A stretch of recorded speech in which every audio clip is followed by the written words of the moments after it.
जी बाबा, तो पोइ हाणे पाण अचूं था इन चैप्टर जी सफ़ा आख़िरी टॉपिक ते। बिल्कुलु परेशान न थियो, चैप्टर पाण अॼु ई वाइंड अप पिया करियूं। जी बाबा, हाणे पहिरीं असां वटि आहे सिकल सेल एनीमिया, हिकिड़ी बीमारी आहे। हाणे लफ़्ज़ जी माना मां ई ख़बर पए थी, सिकल माना ॾाठो, सेल एनीमिया तॾहिं लफ़्ज़ इस्तेमालु थींदो आहे जॾहिं को डिफेक्ट रेड ब्लड सेल्स जो हुजे।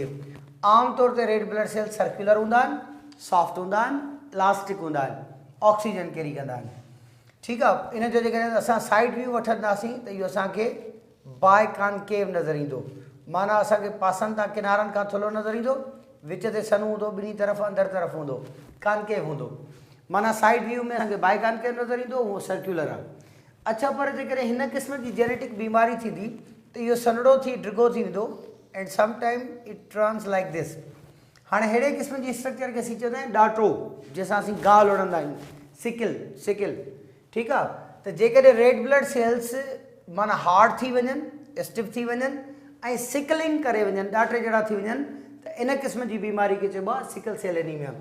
पहिरीं ॻाल्हि त हीअ जेनेटिकल बीमारी आहे, मतिलबु इहा के न्यूट्रिशनल या पैथोजन जे करे कोन्हे, बट DNA जे एरर जे करे आहे। अच्छा, इहा कहिड़े माना जीन्स जे करे थींदी आहे? इहा ऑटोसोमल रिसेसिव डिसऑर्डर आहे। ठीकु आहे, अहिड़े क़िस्म जा MCQ ईंदा आहिनि त डिसऑर्डर माना कहिड़ी वारी बीमारी रिसेसिव आहे, कहिड़ी वारी डोमिनेंट आहे, त इहा शइ आम आहे, इन खे नोट कजो। ऑटोसोमल आहे मतिलबु त एक्स लिंक्ड ऐं वाय लिंक्ड कोन्हे का। समटाइम्स ईअं बि ॾींदा आहिनि त कुझु बीमारियूं एक्स लिंक्ड ॾेई करे यानी सेक्स लिंक्ड इनहेरिटेंसियूं ॾेई करे कुझु ऑटोसोमल जो ॾेई छॾींदा आहिनि, या वरी टे खनि डिज़ीज़ ऑटोसोमल ॾेई करे हिकिड़ी सेक्स लिंक्ड ॾेई छॾींदा आहिनि, जीअं हेमोफिलिया वग़ैरह थी, त असांखे हुन में ॻोल्हणो हूंदो आहे। सो बहरहाल हीअ पहिरीं ॻाल्हि त ऑटोसोमल आहे ऐं इहा रिसेसिव एलील जे करे थींदी आहे। अच्छा, हिन में ॿ कंडीशन्स आहिनि, होमोज़ाइगस बि आहे, हेट्रोज़ाइगस बि आहे। फ़र्ज़ु कयो त हिकिड़ो इंडिविजुअल आहे, उन में जेको हेमोग्लोबिन वारो आहे, हाणे उहो जेकॾहिं हिकिड़ो H वॾी ऐं हिकिड़ी H नंढी आहे, ठीकु आहे।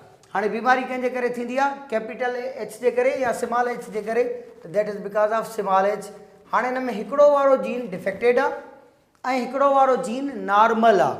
अच्छा, हाणे हिन में हिकिड़ो नॉर्मल हिकिड़ो डिफेक्टेड आहे, त नॉर्मल पंहिंजो कमु कंदो, मतिलबु त सही वारी हेमोग्लोबिन प्रोड्यूस कंदो, ऐं जेको हीअ आहे इहो डिफेक्टेड कंदो। हाणे जीअं त ॿई क़िस्म जा एलील पंहिंजो पाण खे एक्सप्रेस कनि था, H कैपिटल बि एक्सप्रेस करे थो, H स्मॉल बि एक्सप्रेस करे थो, त इन क़िस्म जी इनहेरिटेंस खे असीं चवंदासीं दिस इज़ कॉल्ड कोडोमिनेंस। त इन में जेके ॿ एलील्स कमु कनि था, उहे हिक ॿिए में कहिड़ी डोमिनेंस था शो कनि? कोडोमिनेंस। अच्छा, पंहिंजे किताब में हिकिड़ी लाइन लिखी पई आहे त इन क़िस्म जी जेका सिकल सेल वारी इनहेरिटेंस आहे, उहा इनकम्प्लीट डोमिनेंस आहे।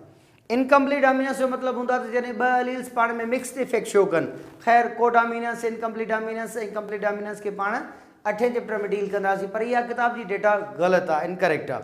हा, उहा ॿी ॻाल्हि आहे त जेका डेटा असांजो किताब ॾींदो पाण हुनखे ई फॉलो कंदासीं, ठीकु आहे। सो तव्हां हिनखे कोडोमिनेंस जे बजाए इनकम्प्लीट डोमिनेंस सम्झिजो, मतिलबु त इहो मिक्स्ड इफेक्ट वारी फिनोमिना, पर रियल में ई आहे त हिन में जेके ॿ एलील्स आहिनि डोमिनेंट ऐं रिसेसिव, त रिसेसिव वारो डिफेक्टेड आहे, म्यूटेशनल आहे, त उहो पंहिंजी प्रॉपर हेमोग्लोबिन प्रोड्यूस न कंदो, पर जेको हीउ नॉर्मल वारो आहे उहो पंहिंजी नॉर्मल प्रोड्यूस कंदो, माना डोमिनेंट वारो, जंहिंजे करे असां हिनखे कोडोमिनेंस चयोसीं।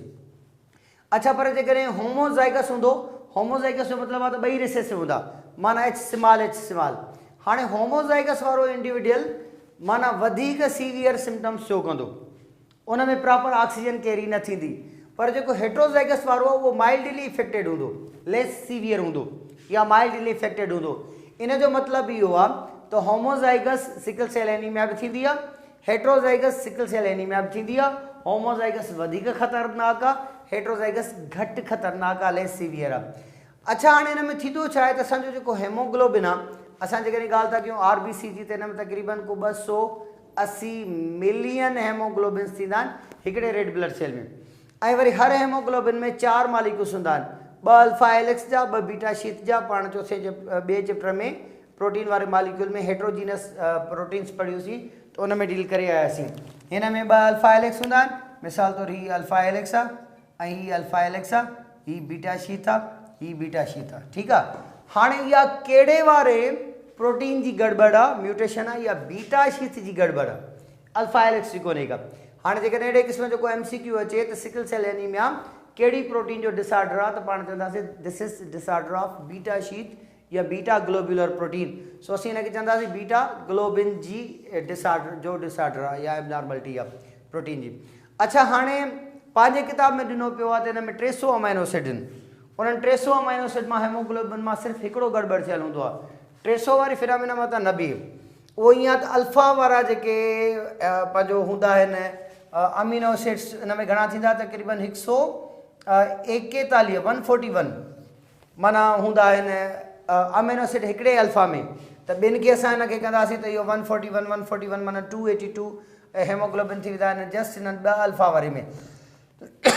बीटा वारे जी असां काउंट कंदासीं त उहा तक़रीबन 146 यानी बीटा शीथ में 146 आहिनि। कुझु रीडिंग्स में 147 था अचनि, कुझु रीडिंग में 146 था अचनि। हा, जेकॾहिं फ़र्ज़ु कयो त असां ॿिन्ही बीटा शीथ खे कैलकुलेट कंदासीं 146 त इहो तक़रीबन 300 जे राउंड ऑफ अची वियो। जेकॾहिं असां ॿिन्ही बीटा शीथ वारनि हेमोग्लोबिन खे गॾे करे राउंड ऑफ में 300 अमाइनो एसिड जी ॻाल्हि कयूं त ठीकु आहे। त मां सम्झां थो इहा जेका डेटा खियल आहे त 300 अमाइनो एसिड मां फलाना अमाइनो एसिड डिस्टर्ब हूंदा त इहा राउंड ऑफ डेटा आहे ॿिन्ही बीटा हेमोग्लोबिन जी। सो बीटा हेमोग्लोबिन जंहिंमें 146 अमाइनो एसिड हूंदा आहिनि, उन्हनि में जस्ट हिकिड़ो अमाइनो एसिड गड़बड़ हूंदो आहे। कहिड़ो? अच्छा, आम तौर ते जेका नॉर्मल हेमोग्लोबिन आहे प्रोटीन आहे, उन में हिकिड़ो ग्लूटामिक एसिड थींदो आहे। एबनॉर्मल में छा थींदो आहे त ग्लूटामिक एसिड खे रिप्लेस कंदो आहे वेलाइन। हाणे असां जेके कोड्स ऐं कोडाउन्स पढ़ियासीं हिन ई चैप्टर में, उन में GUU GUC GUA ऐं GUG इहे 4 कोडाउन्स रिप्रेज़ेंट कंदा आहिनि वेलाइन खे। ऐं ग्लूटामिक एसिड खे केरु ठाहींदो आहे? CAA ऐं CAG माना हीअ असांजा 2 ट्रिपलेट्स आहिनि छाजे लाइ? ग्लूटामिक एसिड जे। जेकॾहिं सपोज़ करियो त हीउ जेको GUG आहे, इन जो मां ही विचूं वारो U रिप्लेस करे एडिनाइन आणियां ऐं ॿाहिरियों वारो जेको G रिप्लेस करे मां साइटोसाइन आणियां, त हाणे छा थी वियो इहो? अच्छा, आई मीन के हिन जो एडिनाइन हटाए करे ही यूरेसिल आंदोसीं ऐं हिन जो साइटोसाइन हटाए करे गानाइन आंदोसीं, त इहो जेको GUG हुयो इहो कन्वर्ट थी वियो आई मीन वापसि रिपीट जेको CAG, छो त ओरिजिनल ही आहे, नॉर्मल ही आहे, ग्लूटामिक एसिड आहे। मतिलबु जेको CAG वारो ट्रिपलेट हो GUG जी ट्रिपलेट में थी वियो त माना ग्लूटामिक एसिड जे बजाय वेलाइन अची वियो। या वरी जेकॾहिं फ़र्ज़ु कयो त हीउ असांजो CAA आहे, इन में A साॻियो रहे ऐं हीउ A साॻियो रहियो, हिन A खे हटाए करे U कयोसीं, हिन C खे हटाए करे G कयोसीं, त ईअं सम्झो करे त CAA जे ट्रिपलेट जे बजाय GUA ट्रिपलेट थी वियो। त जेकॾहिं अहिड़े क़िस्म जूं उन्हनि ट्रिपलेट्स में वेरिएशन्स अचनि थियूं त इन्हनि वेरिएशन्स जे करे जेका चेंज ईंदी उन में ग्लूटामिक एसिड खे रिप्लेस कंदो वेलाइन, ऐं जेकॾहिं ग्लूटामिक एसिड जे बजाय वेलाइन ईंदो त हीउ जेको असांजो राउंड इलास्टिक सॉफ्ट क़िस्म जो रेड ब्लड सेल आहे जेको ऑक्सीजन कैरी करे थो, उहो हार्ड स्टिफ ऐं सिकल लाइक थी वेंदो। And such disease is called sickle cell anaemia. Genetic बीमारी आहे, फैमिली टू फैमिली पास थींदी आहे ऐं इहा म्यूटेशनल आहे, कंहिं इंडिविजुअल में वालदेन खां सिवा बि अची सघे थी बिकॉज ऑफ दिस म्यूटेशन। ऐं उहा म्यूटेशन जेकॾहिं कंहिं इंडिविजुअल में आहे त उहा पंहिंजे बचनि में बि मुंतक़िल करे सघे थो। सो this is simply A genetical disorder.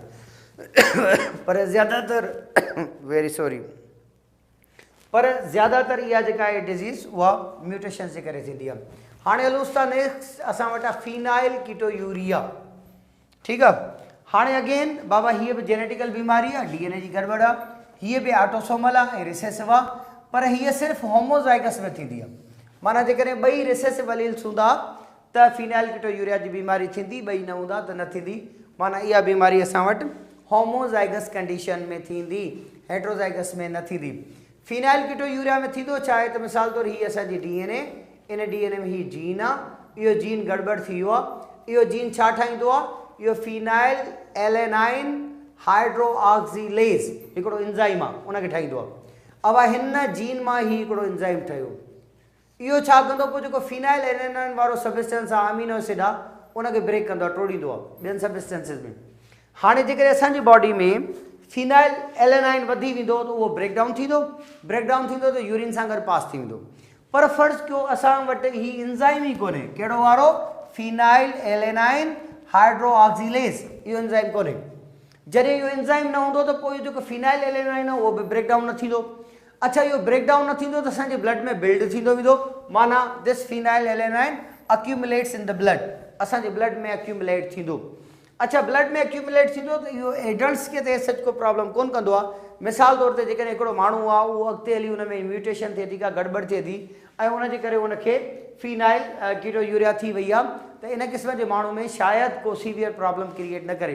पर जेकॾहिं कंहिं माण्हू में बाय बर्थ आहे, ॼमण वक़्तु आहे, त इन्फेंट्स खे तमामु घणो असरु कंदी आहे। छो त इन क़िस्म जो सबस्टेंस इंटरफेयर कंदो आहे छा सां, न्यूरॉन सां, माना असांजे ब्रेन सेल खे डिस्ट्रॉय कंदो आहे। जेकॾहिं ब्रेन सेल खे डिस्ट्रॉय कंदो त अल्टीमेटली इहो मेंटल रिटार्डेशन खे डेवलप कंदो, माना दिमाग़ जी प्रॉपर ओसर थियणु न ॾींदो, उनखे डिस्ट्रॉय कंदो।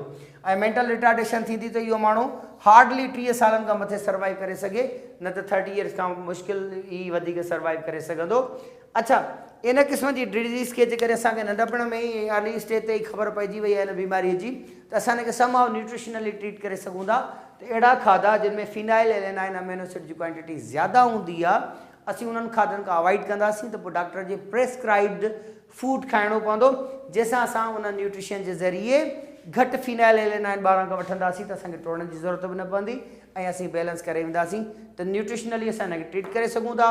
इहा होमोज़ाइगस रिसेसिव बीमारी आहे, ऑटोसोमल आहे, म्यूटेशन्स जे करे थींदी आहे। फिनाइल एलेनाइन जेको अमीनो एसिड आहे उहो असांजी बॉडी में ब्लड में वधी वेंदो आहे। ठीकु आहे, इन सां असांजी बॉडी में स्किन ते कलर बि थी डिफेक्ट थींदो आहे ऐं बॉडी असांजी हल्की पीली थी वेंदी आहे। ठीकु आहे, सो इन क़िस्म जा इफेक्ट्स हिन में आहिनि। So this is all about phenylketonuria ऐं इहो ई असांजी सिकल सेल एनीमिया। इहे ॿई असां ईअं सम्झो करे त जीन म्यूटेशन जा 2 एग्ज़ाम्पल्स पढ़ियासीं ऐं उन्हनि जी बीमारियूं पढ़ियूंसीं। So thank you so much बेटा। असां विदिन 2 days में चैप्टर 6 कंप्लीट कयोसीं। इहो इन करे पॉसिबल थी सघियो त जॾहिं असां चैप्टर नंबर 2 पढ़ियोसीं फर्स्ट ईयर जो, त उहो एतिरो डिटेल पढ़ियोसीं जंहिंमें असां प्रोटीन सिंथेसिस वारे टॉपिक ऐं ग्रीक जे फिलॉसफी जेका हुई, त सॼी बॉडी हिकिड़ो यूनिट ऑफ इनहेरिटेंस आहे, उतां खां वेंदे जीन ताईं खणी आयासीं, इवन क्रोमोसोमल थ्योरी जी बि ॻाल्हि कईसीं। त असां उहा टॉपिक डिटेल्ड खईंसीं जेका फिते फेवर ॾेई वई। उन खां पोइ वरी असां जेके कोड्स ऐं कोडांस कयासीं, उते ट्रिपलेट्स कयासीं, 64 ट्रिपलेट्स ठाहियासीं ऐं मैसेंजर एरन जी ॻाल्हि कईसीं। त खोड़ सारियूं टॉपिक्स हिन चैप्टर जूं असां ॿिए चैप्टर में डील करे आयासीं। उहा फेवर कम ॾेई वई, जंहिंजे करे असां बाक़ी जेके रहियल टॉपिक्स हुयूं कंप्लीट करे चैप्टर 6 खे कंप्लीट कयोसीं। होपफुली त वरी सुभाणे फर्स्ट ईयर जो चैप्टर 13 खणंदासीं। उहो कवर करण खां पोइ वरी चैप्टर 7 खणंदासीं। त हिकिड़ो चैप्टर असीं फर्स्ट ईयर में खणंदासीं, हिकिड़ो इंटर में खणंदासीं, त जीअं ॿिन्ही शयुनि खे अॻिते हलायूं त एटलीस्ट असां फर्स्ट ईयर बि पूरी कयूं ऐं जेनेटिक्स वारो सेक्शन तकिड़ो कढी वठूं त जीअं LTS ॿियनि टेस्टनि में बि अपियर थी सघूं। बाक़ी टेस्ट जी का कंफर्मेशन कोन्हे का, उहा डेट अॻिते पोइ थिए थी त असांखे टाइम सुठो ख़ासो मिली वेंदो ऐं असां बहितर तरीक़े सां चैप्टर्स कवर करे सघंदासीं। थैंक यू सो मच बेटा।